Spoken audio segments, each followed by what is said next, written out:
Assalamualaikum warahmatullahi wabarakatuh. Kami dari kelompok 3 Akan menjelaskan materi dengan judul perkembangan anak usia dini. Selamat menyaksikan.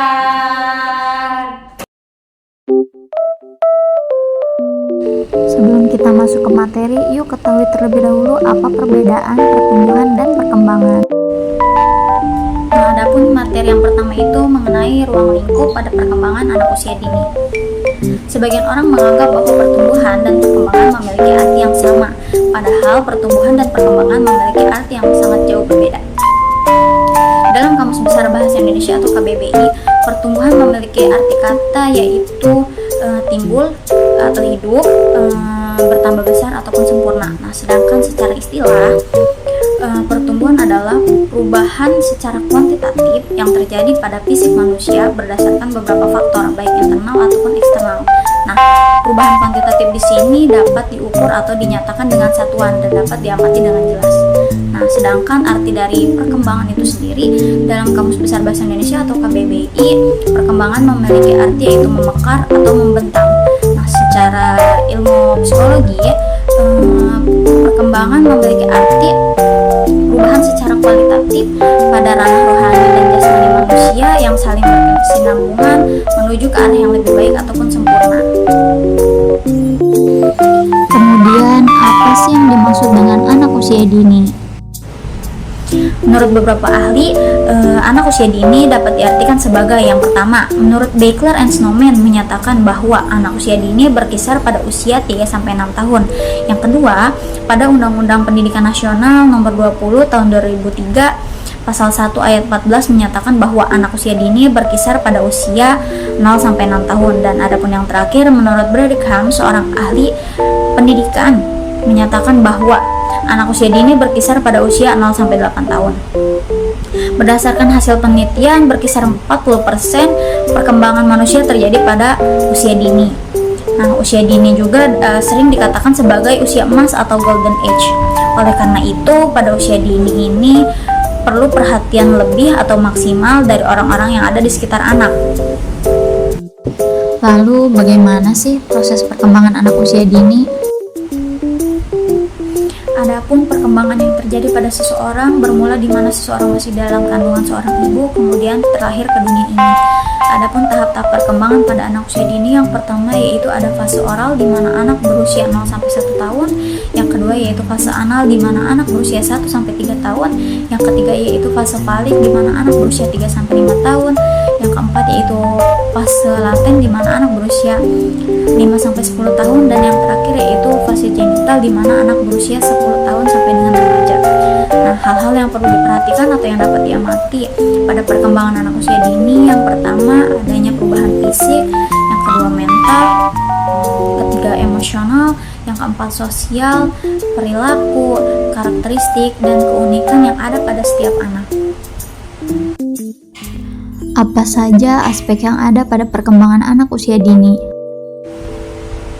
Adapun beberapa aspek yang ada pada perkembangan anak usia dini meliputi perubahan fisik, emosional, sosial, dan kognitif.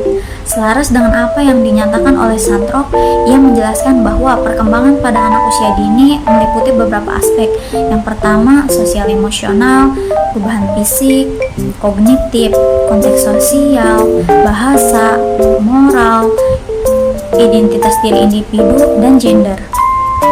Baiklah, saya sebagai presenter yang kedua akan menjelaskan mengenai kreativitas perkembangan anak usia dini. Kreativitas perkembangan anak usia dini merupakan salah satu aspek pembahasan dari ruang lingkup perkembangan psikologi anak usia dini. Kreativitas adalah kemampuan untuk menghasilkan sesuatu yang baru dan unik. Kreativitas merupakan salah satu aspek penting dalam perkembangan anak. Dan kreativitas juga dapat membantu anak untuk memecahkan masalah, berpikir kritis, dan menjadi lebih mandiri. Kreativitas anak berkembang secara bertahap seiring dengan bertambahnya usia. Pada tahap pertama, yaitu pada usia 0-2 tahun, pada tahap ini anak mulai mengembangkan kemampuan sensori motoriknya. Anak mulai belajar untuk berinteraksi dengan lingkungannya melalui indera dan gerakannya. Kemudian, anak juga mulai mengembangkan imajinasi dan kreativitasnya. Pada tahap kedua, yaitu pada usia 3-6 tahun, pada tahap ini anak mulai mengembangkan kemampuan berpikir simbolik. Anak mulai mampu berpikir secara abstrak dan menggunakan simbol-simbol untuk mewakili sesuatu. Anak juga mulai mengembangkan kemampuan seni dan musiknya. Pada tahap yang ketiga, yaitu pada usia 7-12 tahun. Pada tahap ini, anak mulai mengembangkan kemampuan berpikir logis dan rasional. Anak juga mulai mengembangkan kemampuan berpikir kritis dan memecahkan masalah. Pada tahap yang keempat, yaitu pada usia 13-18 tahun. Pada tahap ini, anak mulai mengembangkan identitas dirinya. Anak juga mulai mencari jati diri dan mengembangkan minat dan bakatnya. Selain itu, faktor-faktor yang mempengaruhi perkembangan kreativitas anak, ada beberapa faktor yang dapat mempengaruhinya. Yang pertama yaitu faktor internal dan yang kedua adalah faktor eksternal. Dari faktor internal terdiri dari bakat, kepribadian dan motivasi. Kemudian dari faktor eksternal yaitu seperti lingkungan keluarga, sekolah dan masyarakat. Bakat dari faktor internal. Bakat merupakan faktor yang paling penting dalam perkembangan kreativitas. Anak yang memiliki bakat kreativitas akan lebih mudah untuk mengembangkan kreativitasnya. Kemudian kepribadian juga. Kepribadian dapat mempengaruhi perkembangan kreativitas. Anak yang memiliki kepribadian yang terbuka, berani mencoba hal baru, dan tidak takut gagal akan lebih mudah untuk mengembangkan kreativitasnya. Kemudian yang terakhir yaitu motivasi. Motivasi juga merupakan faktor penting dalam perkembangan kreativitas. Anak yang memiliki motivasi yang tinggi akan lebih baik termotivasi untuk mengembangkan kreativitasnya. Itu beberapa dari faktor internal. Kemudian selanjutnya dari faktor eksternal, yaitu yang pertama adalah lingkungan keluarga. Lingkungan keluarga merupakan faktor yang paling penting dalam perkembangan kreativitas anak. Orang tua yang mendukung kreativitas anak akan lebih membantu anak untuk mengembangkan kreativitasnya. Yang kedua yaitu sekolah. Sekolah juga dapat berperan penting dalam perkembangan kreativitas anak. Sekolah dapat memberikan kesempatan bagi anak untuk belajar dan mengembangkan kreativitasnya melalui berbagai kegiatan seperti seni, musik, dan juga berolahraga. Kemudian yang ketiga adalah masyarakat. Lingkungan masyarakat juga dapat berperan dalam perkembangan kreativitas anak. Lingkungan masyarakat yang mendukung kreativitas akan lebih membantu anak untuk mengembangkan kreativitasnya. Kemudian selain dari faktor itu, ada beberapa cara mengembangkan kreativitas anak. Cara-cara tersebut dapat dilakukan untuk meningkatkan kreativitas anak. Yang pertama adalah memberi dukungan dan motivasi.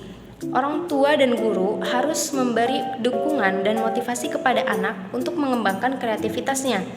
Orang tua dan guru juga harus memuji dan mengapresiasi kreativitas anak tersebut, serta mendorong anak untuk terus mencoba hal-hal yang baru. Kemudian yang kedua adalah memberikan kesempatan untuk belajar dan bereksperimen atau mencoba hal-hal yang baru. Seorang anak perlu diberikan kesempatan untuk belajar dan bereksperimen tadi. Orang tua dan guru juga dapat menyediakan berbagai bahan dan alat untuk dapat digunakan anak agar anak itu mempelajarinya dan mencobanya gitu, mencoba untuk melakukannya. Kemudian yang ketiga yaitu hindari kritik yang berlebihan. Kritik yang berlebihan dapat menghambat perkembangan kreativitas anak. Orang tua, baik itu orang tua ataupun guru, harus menghindari kritik yang berlebihan terhadap hasil karya anak. Selanjutnya yaitu berikan contoh. Anak akan belajar dari orang-orang yang ada di sekitarnya. baik itu orang tua ataupun guru, harus memberikan contoh kreativitas dalam kehidupan sehari-hari dengan memberikan dukungan dan motivasi serta menciptakan lingkungan yang mendukung kreativitas anak tersebut. Anak akan lebih mudah untuk mengembangkan kreativitasnya. Materi selanjutnya yaitu teori pada perkembangan anak usia dini. Yang pertama itu teori psikoanalisis. Teori ini dikemukakan oleh Sigmund Freud.